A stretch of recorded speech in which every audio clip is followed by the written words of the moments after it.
4000 metric ton প্রায় আমাদের প্রতিদিনেই কম বেশি আমাদের রাজশাহী বর্জ্য ব্যবস্থা হয়।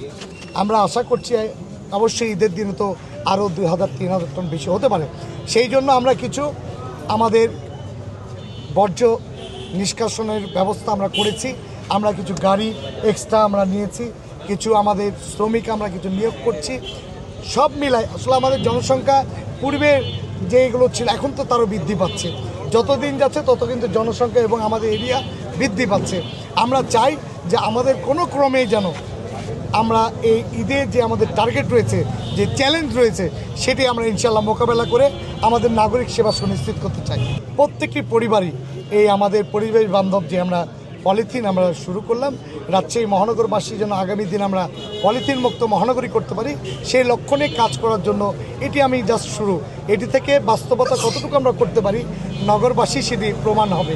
বর্জ্য ব্যবস্থার জন্য আমরা যে পলিথিন দিয়েছি, আপনারা যারা কুরবানি করবেন সেই পলিথিন আপনারা রাখার চেষ্টা করবেন, তার বাড়ির সামনে আপনারা রাখবেন। আমাদের পরিচ্ছন্ন কর্মীরা রয়েছে, তিনারা গিয়ে নিয়ে আসবে। পাশাপাশি আপনারা যে জবাই করার পর যে রক্ত হয় সেই রক্তটি ধুয়ে দিবেন না, সেটি এক জায়গাতে জমাট হওয়ার পরে রক্তটি তুলে পলিথিনে রাখবেন ইনশাল্লাহ। তারপরে একটু যদি ধুয়ে দেন তাহলে ড্রেনে কখনো দুর্গন্ধ ছড়াবে না এবং ব্লিচিংটা ছিটিয়ে দিবেন।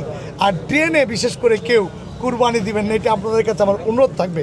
কারণটি হচ্ছে কুরবানি যদি ড্রেনে দেন সেই রক্তগুলো দীর্ঘদিন থেকে পানি অনেক সময় যেতে পারবে না, তখন দুর্গন্ধটা বের হবে।